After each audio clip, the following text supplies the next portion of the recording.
an ever-changing world, Life Changes Network presents a voice of truth and inspiration, broadcasting on frequencies of love, laughter, and information, illuminating new paths for new directions as we, as one, strive for higher and higher planes of existence and a better understanding of ourselves and the world in which we live. Always remembering, life changes. This is radio like you've never felt before. This is Life Changes with Filippo. And now your host, our MC, the master of change, Filippo Voltaggio. Ciao, everyone. I am so excited about today's show because our guest today is Helena Matheopoulos. And one would say, or some might think, that this is a departure from our normal programming. But I would say this is right on target because just as the song says at the intro to our show, feel the fear, set it free, change the world, be who you are, and all of that good stuff. Helena has a story from where she started to where she is, the journey in between, and what she's doing now. As a matter of fact, it's interesting that what she's doing now is very much involved in the world of opera, obviously, because she's an author and she's written for many magazines, and we'll talk about that in a moment. But, I have to say that so many have been questioning whether the world of opera is relevant in today's world. And it's interesting because so many other people question whether rap music or country music is relevant in the world today, at least in their world. And obviously, when you look at it that way, there are many worlds happening simultaneously. Now, I have many feet, and I have one of each feet in so many of the worlds because that's how I love to live. And I love the opera, and when I'm in New York, I love to go to the opera and go to musicals, and when I'm in Los Angeles, I'll listen to reggae, or I'll go to hear some of my friends or artists who are either rap artists or pop artists or alternative artists, and what I see is art in what is happening all around me, and better yet, we call it art, but what I see is an expression of the human spirit. And I believe that the expression of the human spirit is important for us to pay attention to in so many ways, and that the more we pay attention to each expression, the more we learn about each other, the less fear we have about each other, and the more we can get along and enjoy. And so it's interesting, I had the pleasure of meeting Helena in person and spending some time with her and having a delightful conversation. And I look forward to that not only on air right now, but again in the future, next time I'm in New York or next time she's in Los Angeles. But it's interesting that she opened up a part of the opera world that I really never actually paid attention to, yet another expression of the human spirit. You see, I started out in the opera world, or in the music of opera, by being, let's say, trained by my father. And trained is a really good word, but and so I wanted to use that. But in actuality, my father, with joy and love and fun, introduced me to operatic music and classical symphonic music. And I remember some of the most fond memories I have of my father growing up is when he would gather all us children into the living room where the phonograph or record player would be. And I remember he would play the records, his favorite artists, some of whom Helena has actually interviewed, who are now long gone. But he would play this music, and we would sit there, and sometimes he would shut the lights and say, "Okay, what are you seeing?" What is, because the composer is painting a picture that you can see, not just hear. So he taught us how to hear the rustling of the leaves in the orchestral piece we were listening to, and how the music was building, getting ready for a storm, or the waves of the ocean, or the calmness of the seas. It was all there. and we saw this with our eyes, in a sense, in our mind's eye, and we could hear it in the music, and it was one of the most beautiful trainings that we had, that we connected with what this artist connected with, and were able to understand his expression. Well, I got that. I got that from the music. I got that from the voice. And growing up and singing opera arias myself, I got that. But one of the things I never connected to was the costuming. Here is somebody or a group of somebodies entirely, in a sense, unrelated, yet very related to the person who wrote the music, to the person who designed the set, to the person who's playing the music, to the person who's conducting the music, and the person who's singing it. And then there's somebody else who has their expression, who puts their finger, they add their contribution to the expression of this art form, opera, which actually means work, and in Italian, and what a work it is and grand opera, in a sense that it's bringing all these art forms, all these expressions together. And so Helena has done a lot of things. She's interviewed a lot of people, had a lot of very interesting conversations, but her latest book brings fashion and opera together for those of us who never thought of it that way. And it's called Fashion Designers at the Opera. And so I look forward to not only bringing that expression of fashion and opera together in this conversation, but the expression of Helena herself, as she is expressing herself in this world, and evidently has since she was a child in Greece. I look forward to that conversation right after this. Clean water is not enough. Reverse osmosis, distilled water, and most bottled waters are devoid of naturally occurring minerals. They are acidic, unstructured, and hard to absorb, and rob minerals from the body. IonWay's ionizers produce a superabundant supply of powerful antioxidants in each glass. Ionized water has a reduced molecular cluster size and a negative charge, hydrating you up to 6 times better. Water from an IonWay's ionizer will help you restore your body to its natural pH balance, boosting your vitality. And ionized water more effectively flushes acidic toxins from within your body. Drink the healthiest water available today. IonWay's water systems, their water changes everything. To learn more about IonWay's water systems and how you can own one today, visit our website at lifechangeswithfilippo.com and click on our sponsor page.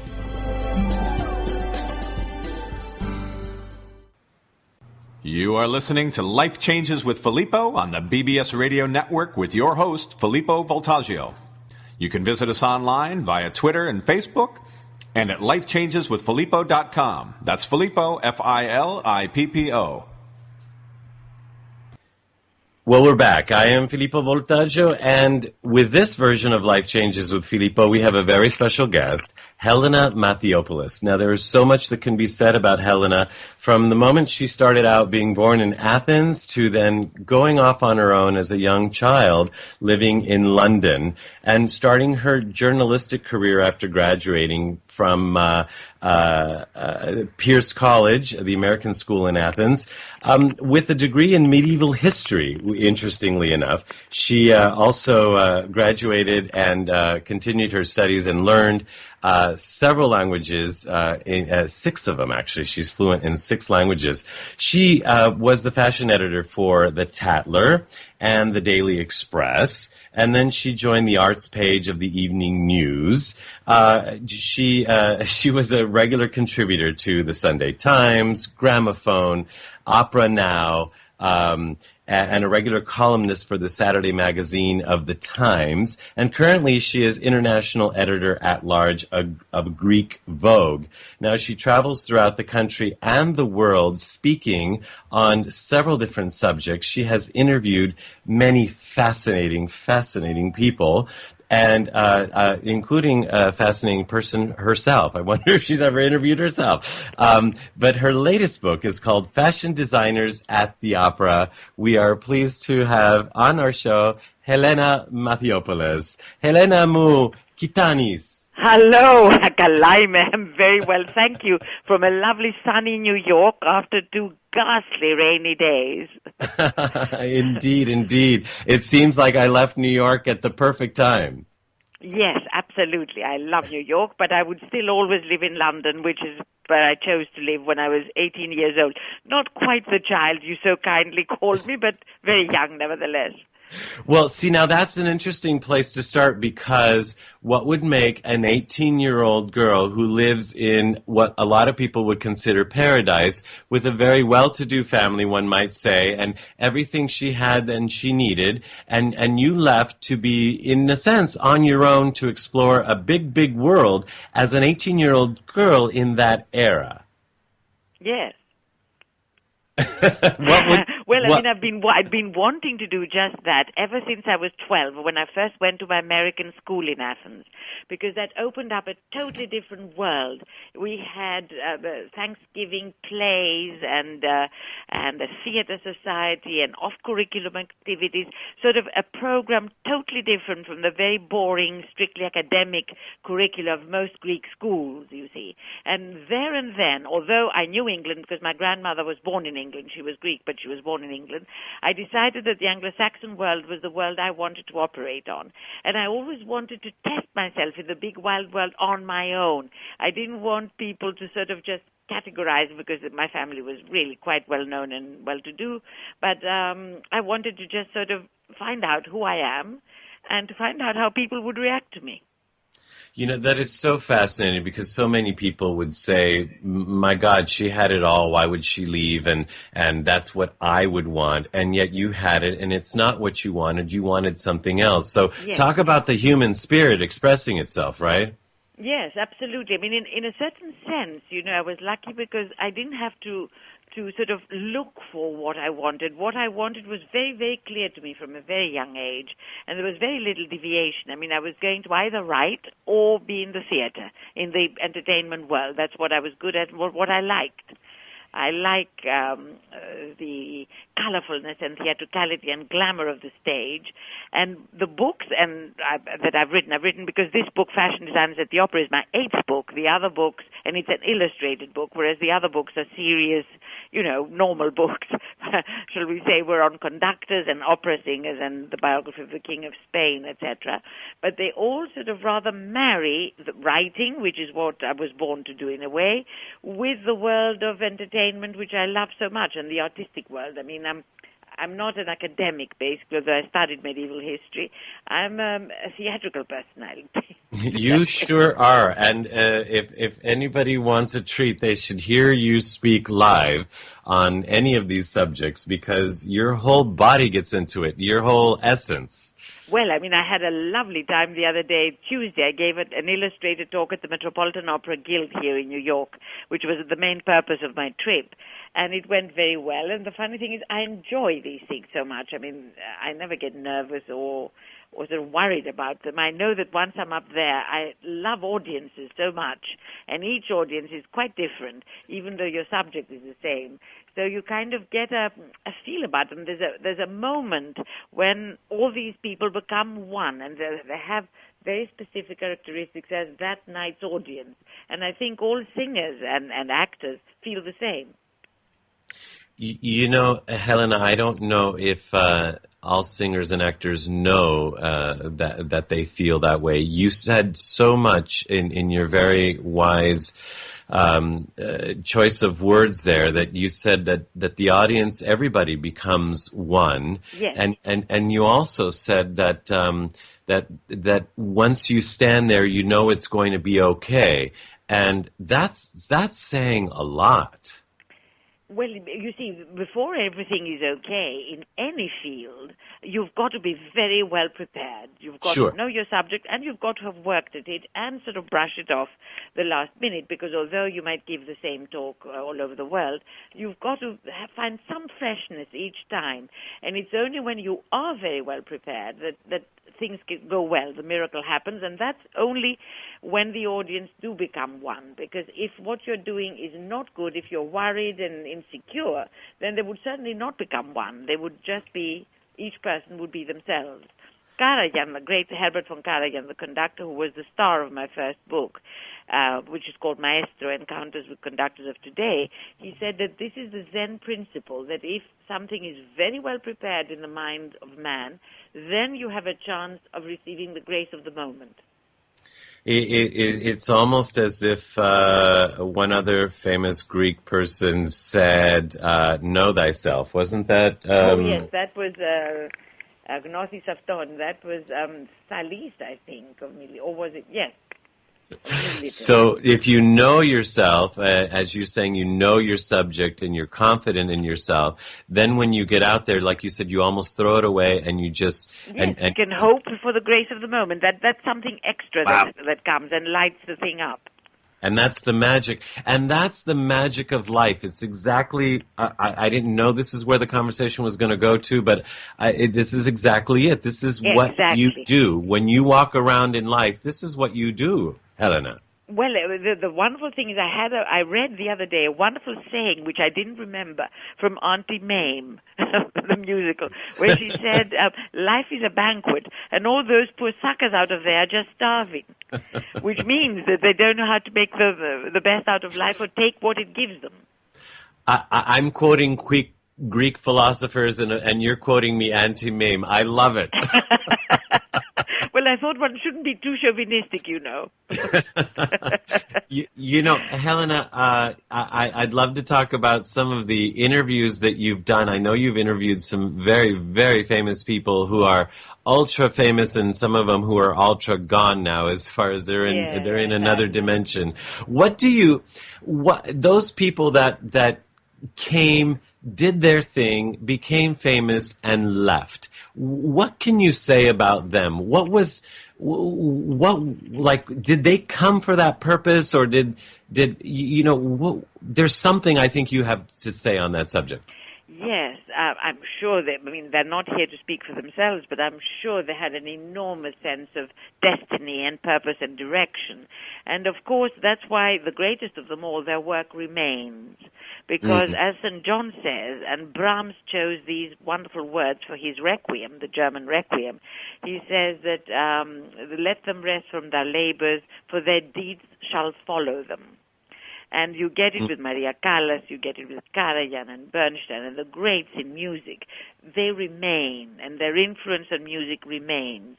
I mean, the Callas revolution that she brought to opera, that is what has enabled it to thrive in an era of cinematic criteria and televisual criteria of dramatic credibility, because she turned opera at a stroke into totally searingly relevant contemporary living theater, which it was not before. Before it used to be vocally resplendent most of the time, but dramatically ridiculous. And if that had continued that way, with people just standing up there in the front waving handkerchiefs and sort of giving you 2 or 3 standard operatic gestures, opera would indeed be dead now. But it's not, thanks to her. And then the art of conducting was totally sort of codified, if you like, by Herbert von Karajan, particularly, who united the very inspired, very spiritual, but technically a bit vague approach of Furtwängler with the technical brilliance of Toscanini. And that is what has created the modern style of conducting, and has led to a generation of virtuoso conductors, if one could use the term. Helena, I have to ask you, first of all, that's fascinating, and I didn't know that. Thank you for sharing that. I have to ask you, were there people at the time that said, oh, this Maria Callas, or oh, this Herbert von Karajan, they're ruining the world of opera? Yeah, well, there were some people who loathed Callas's voice because some of the sounds she made in order to make the dramatic impact she wanted were quite ugly. And of course, with Karajan, he was very envied, and they said that he wanted to dominate the world, although he was the first person to put that sort of hitherto unknown idea of co-productions between various opera houses, which are now the norm in operatic life, because he figured out that, there was for each work, if there was one ideal cast, and there was no point in the houses competing for getting them, that they should cooperate in one production and book the same cast who could then travel all over the world. And of course now it's the norm, but then they said he wanted to become the emperor of the world, you know. Every great personality is always controversial and always will create some animosity. It's standard, you know, people are human. But and of course sometimes they're quite hurt by it, but they accept it as part of the thing. You know, if you want to make your mark in the world, there will be some people who won't like what you're trying to do, and that's all there is to it. And all of us experience it. I mean, I've experienced it as well in a small way. But you've got to just carry on if you believe in what you're doing.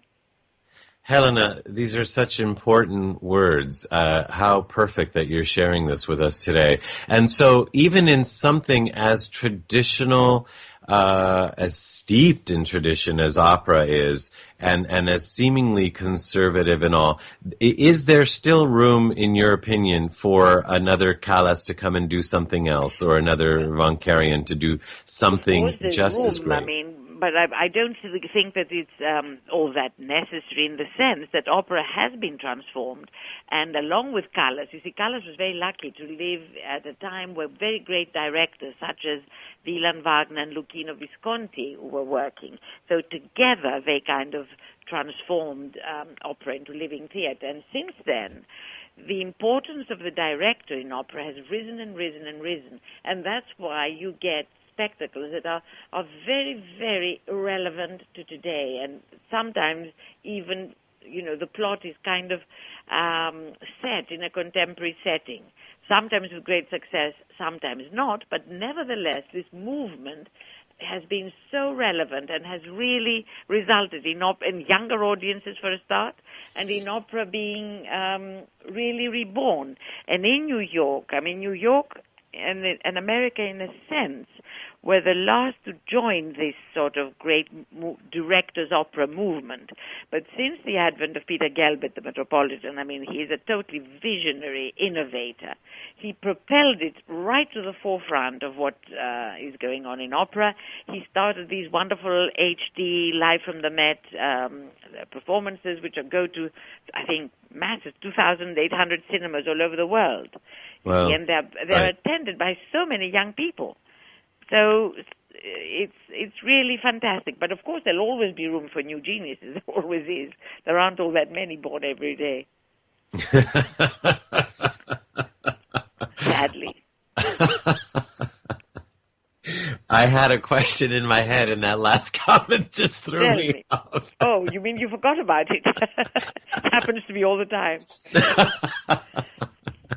Helena, you of all the people you interviewed, I know you have some favorites. We talked about them, but which one would you want to bring up now, and why? You've already mentioned I already some. brought up Herbert von Karajan, because he, through interviewing him, which I did very extensively several times for the book, and through watching him, it changed my life. His whole attitude to art and to everything taught me so much, really taught me two-thirds of what I know about the way I work.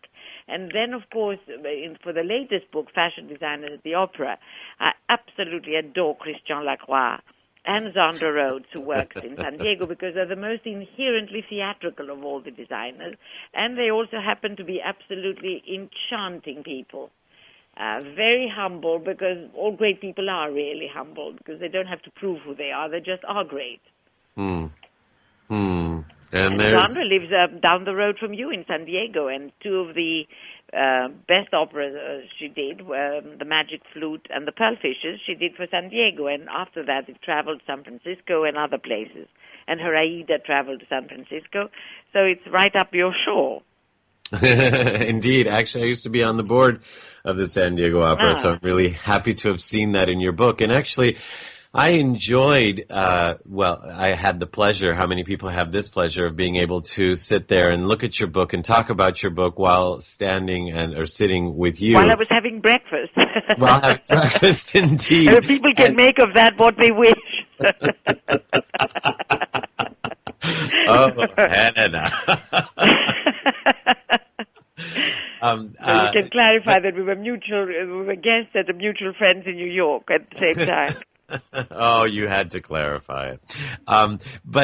But as I was looking at some of these images, one of the questions crossed my mind. I suppose because I was raised with some traditionalists, and I used to hear comments like, "Oh, that shouldn't be that way," or "It shouldn't have been that way." And so, were some of these exquisite, I have to say, fashion designs that you share in your book, were some of them detracting from the operas themselves?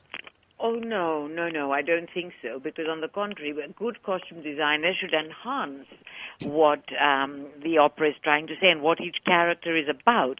As Placido Domingo, whose biography I've also written, told me at the time, I mean, a costume can actually teach you automatically, the moment you put it on, how to walk, how you should move, if it's the right costume.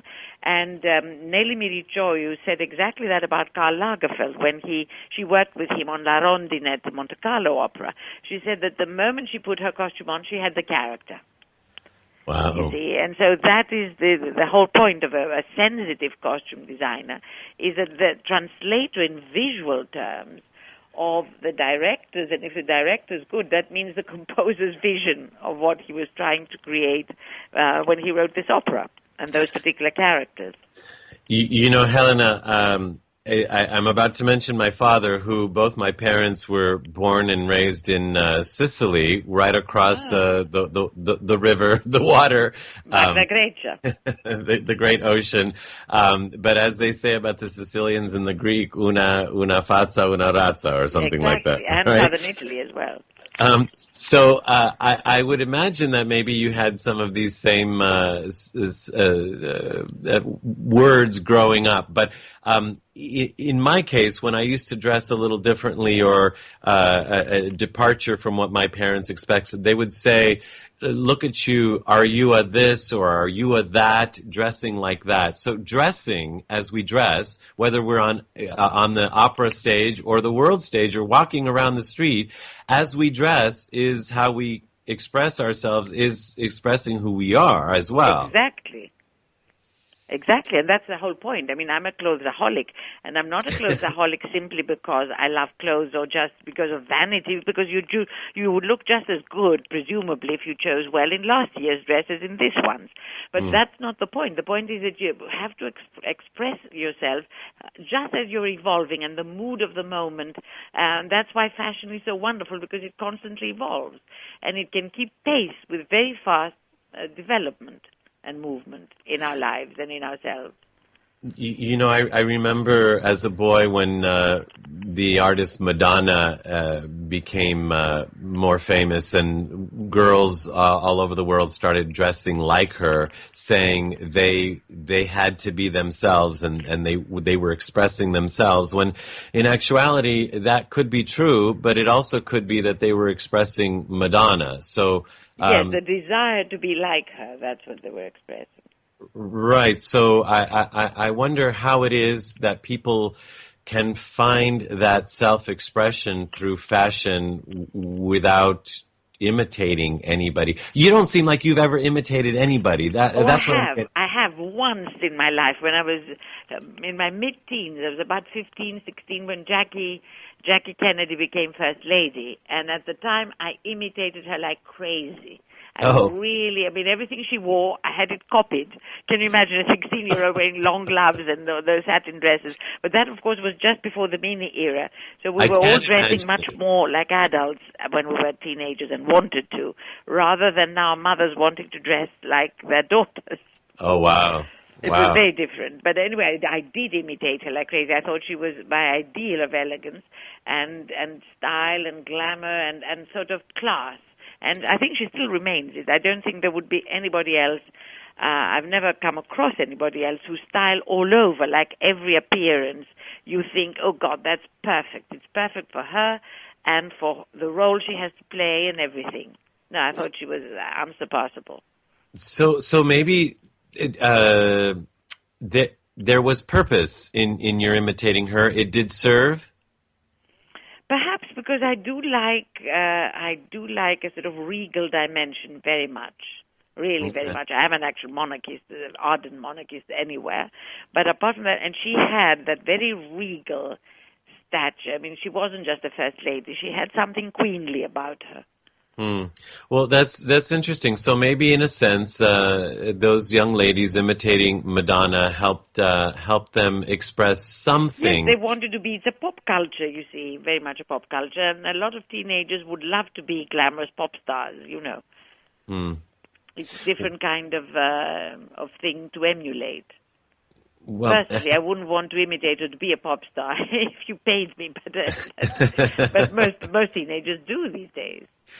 Interesting. Well, Helena, we could do like we did over breakfast and talk for hours, but we're going to have to take a quick break. But I'd love to come back and talk some more if you have the time. Just a few more minutes afterwards. Okay, very good. This is Filippo Voltaggio and Life Changes with Filippo. We're talking to Helena Matheopoulos about her book, Fashion Designers at the Opera. But actually, we're talking about life and so much more with her. If you want to learn more about her, do go to lifechangeswithfilippo.com.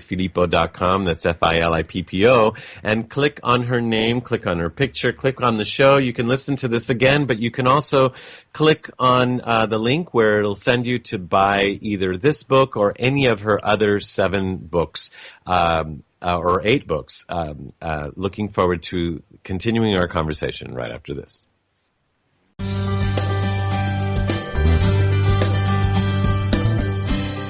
There are self-help seminars costing thousands of dollars guaranteeing miraculous transformations.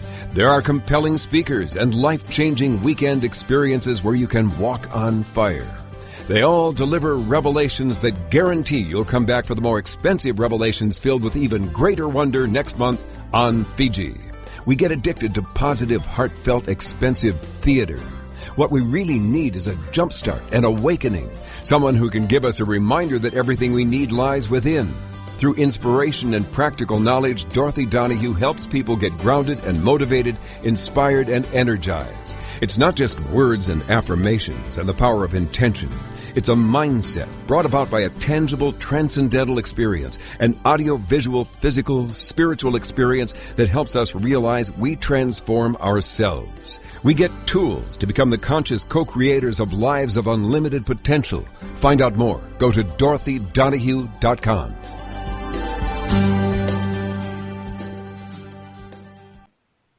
You are listening to Life Changes with Filippo on the BBS Radio Network with our host, Filippo Voltaggio. You can hear tonight's show and all our past shows, which include luminaries such as David Wilcock, Mariel Hemingway, Georgios Tsoukalos, Marcy Shimoff, and Shadow Stevens on our archive page at our website at lifechangeswithfilippo.com. That's Filippo, Filippo.com. Remember, you can also connect with us via Twitter and Facebook, and now in our own community at lifechangesnetwork.com, where real people come together to share real life in real time. That's lifechangesnetwork.com. We're back. I'm Filippo, and I'm having a delightful conversation with Helena Matheopoulos. I just love her last name. It's Greek, of course, and she is so much just a lovely, delightful lady who's an author, who's been an editor and is an editor for Vogue and many other magazines and newspapers. She is here talking to us about her book, Fashion Designers at the Opera, and actually all of her books, which you can learn about by going to lifechangeswithfilippo.com. Helena, this book, in a sense, talks about the past and some of the greats of the past and current. What might it say about the future, or how can it help direct us in the future? Well, I think that it talks very much about the present, because the trend of fashion designers designing for the opera is a very recent phenomenon. It's of the last 20 years. Before that, some of them had designed a lot for the ballet, but the involvement with opera began in 1980 with Karl Lagerfeld and Armani, and then has continued unabated to our own day. And the last people to venture on the operatic stage are Victor and Rolf, a very, very avant-garde, a very young duo based on Paris and Amsterdam. So opera obviously presents them with a great lure. And I think that the reason is because opera has changed so much in our day, as I said a minute ago, to become believable theater, and fashion has changed so much. I mean, fashion is approaching and has approached the world of costume. I mean, in the old days of couture, couturiers, designers presented their collection to a very small, select audience in Paris, sitting in gilt chairs in a little salon, and that was it. And the clothes were made, there were real clothes for real women. Now, fashion shows are enormously theatrical spectacles and extravaganza, fantasy and, exaggeration that has very little to do with real life. Indeed, some of the clothes shown are not even meant to be made, let alone worn, But they sort of set the mood for what a designer wants to express with that collection, you see. So the two worlds have approached each other enormously in the last 20 years, completely unselfconsciously. I don't think opera set about to lure fashion designers on its stage, nor did fashion designers suddenly say, I'm aiming to design for the opera. But the fact that this fortuitous conjunction of change brought the two together. Wow. You are opening up my eyes to things that I never thought about. You're absolutely right. The fashion. If you saw a Galliano collection or Leroy collection, or in fact, in the speech that I gave on Tuesday at the Metropolitan Opera, I showed them among all the costumes two designs which everybody assumed were costumes for the opera. They were not. They were couture dresses from their shows. Because they were so theatrical that really you wouldn't know the difference. Wow. And for me personally, of course, this book has meant a lot because I'm a clothesaholic, and I live through opera and love the opera. So it kind of brought my two passions, my overruling passions of my life together. Wow. And that's why I love doing it so much. I hated finishing it. You certainly were and are aligned with everything that you're talking about here, and I'm wondering if this fantasy that the fashion world is going to, and obviously that opera does elicit some of. Are we looking for more fantasy? Do we need more fantasy in our real life? I think we definitely do, because if you look, from the point of view of dress, now we're concentrating on dress, if you look at the way most people dress these days, it's totally uniform for the most part and very, very drab. It's jeans and a T-shirt or variation, or sort of sneakers and sort of tracksuits. And if you just look at the people at an airport, it's enough to give you eye ache. I don't know why people look so deliberately ugly when they travel, but they do. It's really lamentable. Whereas even 2 decades ago, people dressed up for airplanes because you didn't know who you were going to meet, and also because you were very conscious that you get better treatment if you're very well dressed. Mm. And I think it's a reaction against this drabness, and to an extent it's deliberate, and to an extent it's sort of imposed by circumstances. Because a lot of people always complain to me, both in London and here, about the fact that audiences at the opera sometimes are not well dressed and they're in jeans or unchanged or whatever. And I say, well, what can they do? People work till 6:30. They don't have time to go home, take a bath and change like some people do, or how most people did a while ago. Life is different. So, unless they have the forethought to say, well, look, tonight I'm going to the opera, let me take something at the office that I could change or adapt my outfit for the evening, then they have to come as they are. And I would much rather they come as they are rather than they don't come, if you see what I mean. And Helena, this is interesting because what you just said takes me to exactly what I was thinking. Because having met you and spent time with you, you are very real. You would look and be the same person in a potato sack. Excuse the expression. Oh no, I would not. You're very charitable.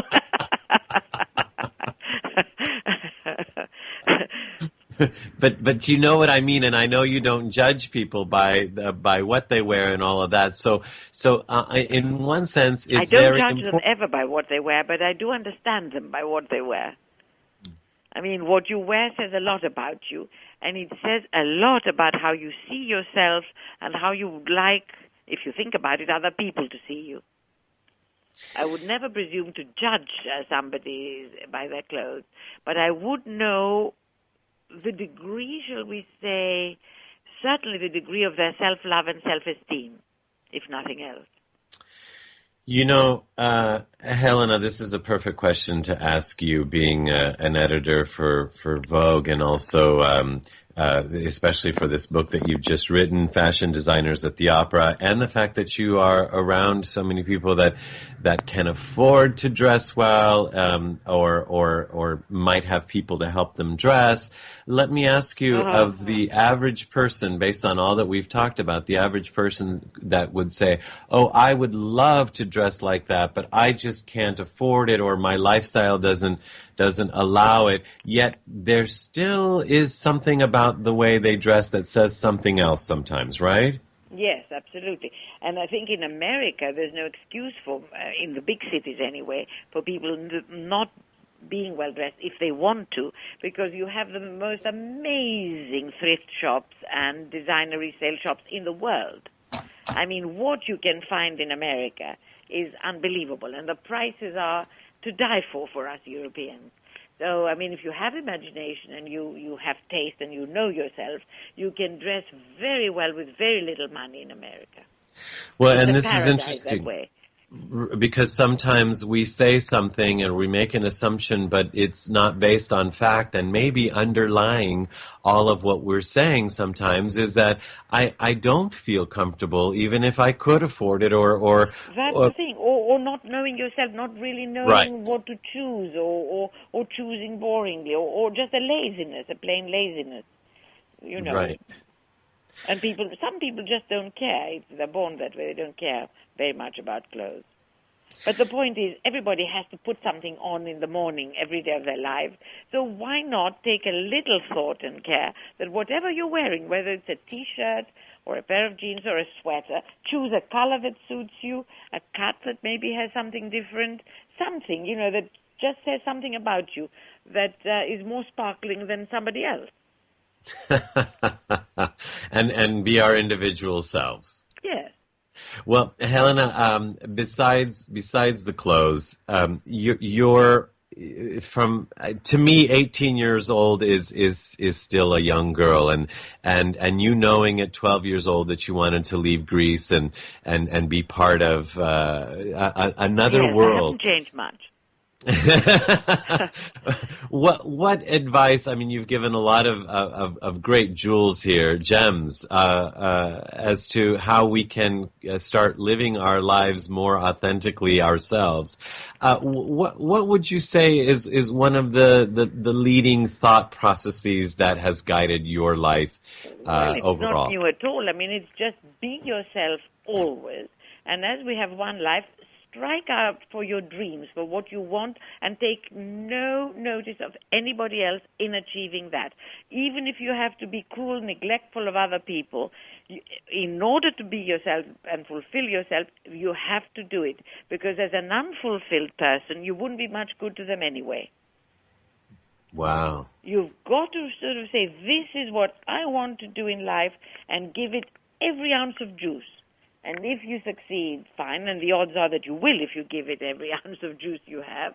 And if you don't achieve everything, because I don't think utter perfection exists on Earth at least, but you can come to a very close approximation. Whereas if you begin with approximations, then you will end with approximations of approximations and be very far from where you wanted to be. Wow, I have had so much fun with you today. I can't wait to do it again. I'm coming to New York a couple times in the next couple of months. I will call you, and I look forward. Well, I won't be in New York the next couple of months. I will be in London. Oh, no. Okay, No, then I London come to it New is. York about 2-3 times a year, but my home is in London. Well, And I also go to Greece 3 times a year for a month. and we're going to have to find a way to get You've got to into... find me wherever I am. or find you a way to get to Los Angeles or San Diego or one of those. I would love. I mean, I know Zandra and other friends are trying to organize to see if I can come and speak anywhere, you see, to make the trip possible. Excellent, because it's always a delight to hear you speak. Helena, I am so happy that we got to talk about your book, Fashion Designers at the Opera. Well, thank you very much for having me. This has been delightful. Thank you for taking the time, and I'm honored with how you walk in this world. Thank you for sharing it with us. Thank you. Okay, ciao, Helena. Bye-bye. Bye-bye. That has been so much fun. We'll be right back with a special producer segment with our guest producer, Will Peterson, right after this. Ciao. Life Changes with Filippo is a premier radio show presented by Life Changes Network, which is a company whose team has dedicated their lives not only to positive change, but to helping others observe and embrace, honor, and even celebrate their own changes, thus enabling a more positive, inspired life and helping to create a more positive and inspired world. From everyday people to corporate giants, celebrities, and children, we are here to help and to serve. With heart and experience, we bring our message and positive intent into your home or corporate office, and even through appearances on your favorite shows. If you wish to learn more about Life Changes life coaching and a private consultation with one of us, corporate event appearances, or if you would like us to appear on your radio or TV shows, visit lifechangeswithfilippo.com and click on our representation page.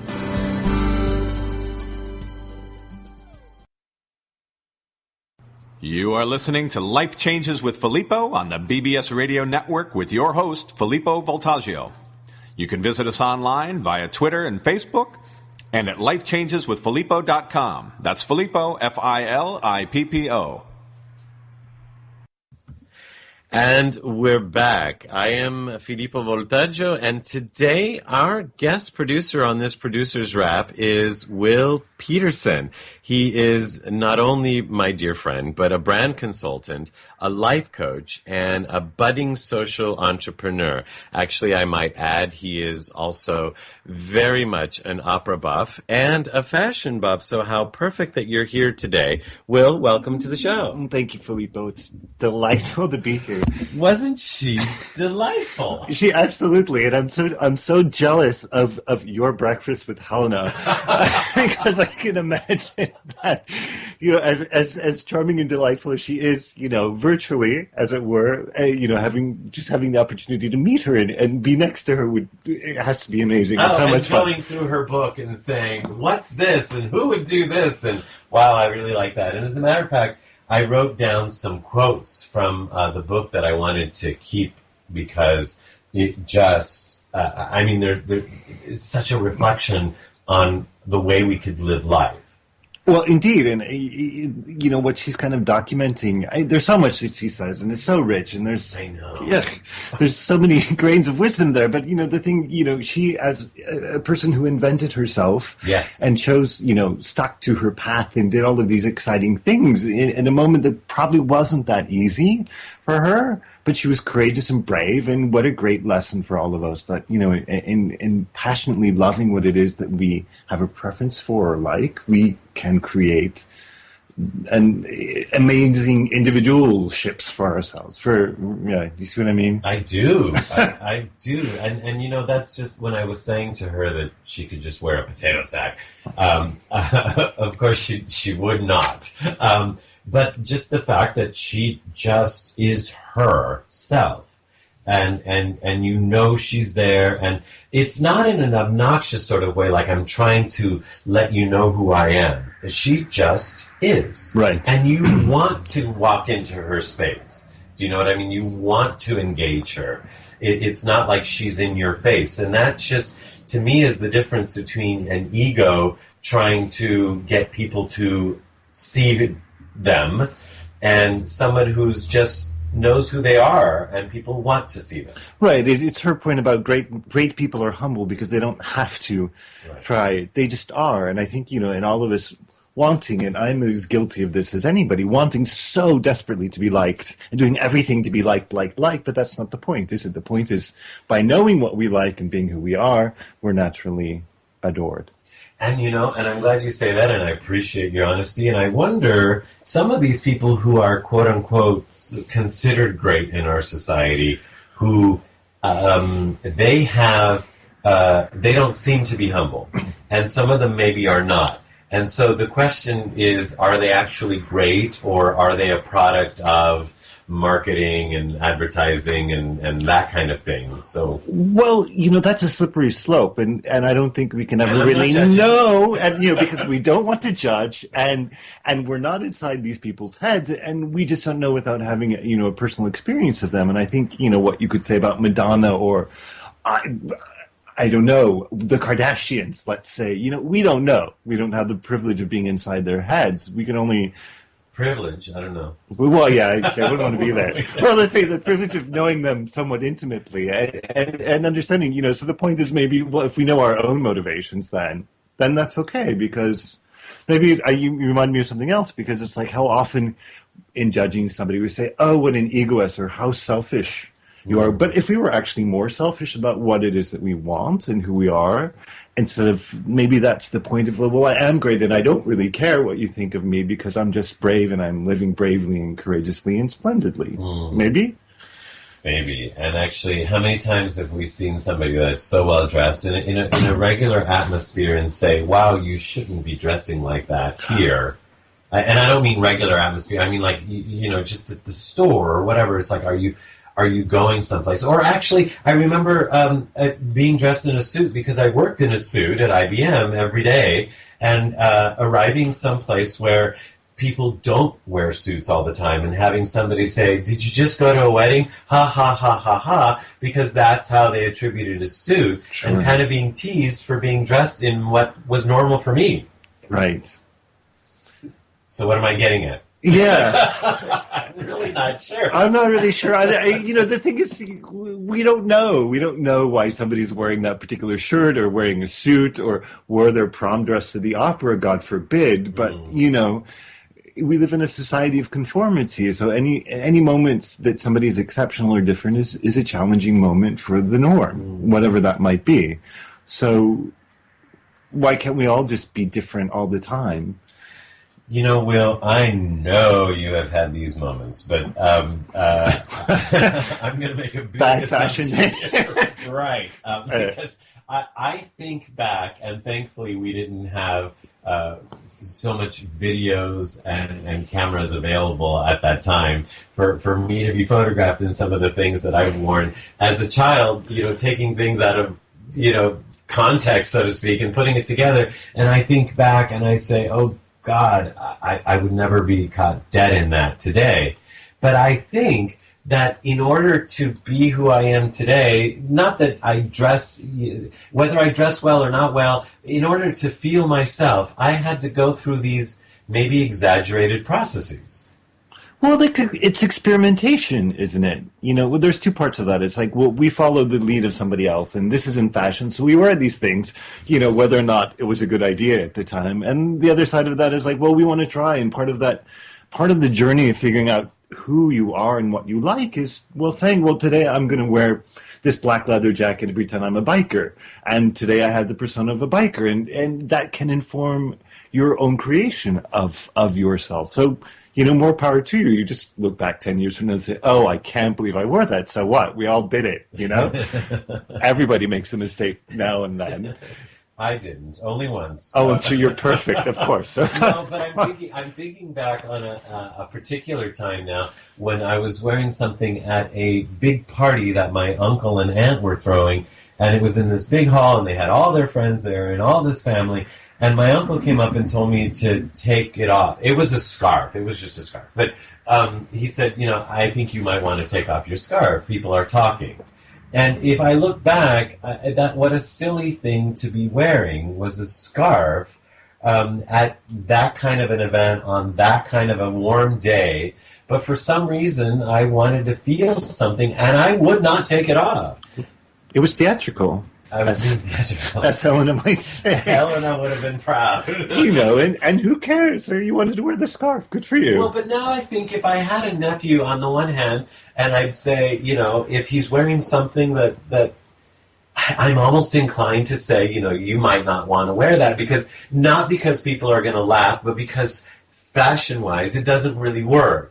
But then again, but who are you to say? Who am I to say? And who? Yeah. And how do we know? Doesn't even say, right? No. Editor for Vogue international Greek, whatever. She's not saying. She's like, I loved what she said. She said, I wouldn't judge, but it tells me a lot about their right, exactly. And maybe we don't understand everything at the moment, but in the future, in hindsight, in retrospect, it kind of was like, well, now I understand. And maybe wearing that scarf wasn't the best idea for a variety of reasons, or maybe it wasn't good for you for doing it. No, or maybe it was because it helped me develop the character or something of who you are. You were being theatrical, and even her example. We could take Marie Callas. I don't think Marie Callas was necessarily understood, and she could have been, and probably and was vilified by a lot of people. That's what happens when you take a risk and are brave, isn't it? Yeah. But without that, where's innovation? I know that Maria Callas was called a lot of names, and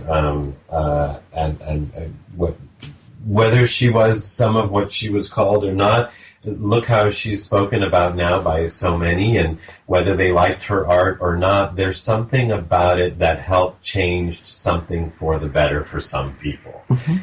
And whether she knew that at the time, if she was truly being her authentic self, and that's kind of what it's going to, how we ended with Helena. Sure. Being our authentic self, and how do we be that? Well, we just be, don't we? That's why you're here for the answer to that. How do we be that? We just be. Isn't that the answer? Yeah, and yet at once people are looking outside of themselves to how to be, and some people are looking inside. Right, so then what you really actually want to say, this all goes back to self-love, doesn't it? See, I love myself, and I love every aspect of myself, including the awful scarf I chose to wear to that party. And it's interesting that as I think about that party, as a child, I wore a lot of hand-me-downs, so I wore things that people made fun of, but I wasn't wearing them by choice. So it was interesting that I was balancing, without making this connection at the time, in a sense, by saying, you can make fun of me, at least I'm wearing this by my choice. Sure. And there's a big difference there. Yeah. So, in a sense, there's a way of living our lives that way of, it doesn't matter if you make fun of me, or it doesn't matter what you think, if this is truly bringing me joy. But the question is whether what is that joy? Is it truly from our heart or from our ego? And there's the rub. There's what we don't know, and we can never know. But I think, let's go back to Callas as the example. She moved us with her authenticity and her great artistry and her willingness to commit to her own self-expression. So did anybody ever doubt her authenticity? And that, did they? No.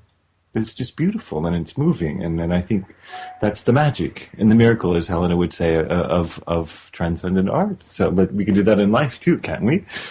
And so we are. And we have through this show. I am so grateful to Helena Matheopoulos for being on the show with us today, and Will, I am grateful for you, period, and for being on the show. This is a great conversation, and what a perfect conversation to have after speaking with Helena. So with that brings us to the end of this segment, brings us to the end of this show. I am Filippo Voltaggio, and along with our producers, Dorothy Lee Donahue and Mark Leger, we thank you all for being part of this show and part of this beautiful life that we are all part of. With that, ciao everyone, until next time. You have been listening to Life Changes with Filippo, with the master of change, Filippo Voltaggio. Listen live every Monday night at 7 p.m. Pacific Standard Time on the BBS Radio Network, and visit us online at lifechangeswithfilippo.com. That's Filippo, Filippo. Today's show has been made possible in part by our sponsors, Ionways Water Systems, Change Your Water, Change Your Life, and Love and Miracles with Dorothy Lee Donahue. To learn more about them, visit the sponsor page of our website. Once again, join us here next week as we consciously explore and embrace the only constant, life changes. Now's the time.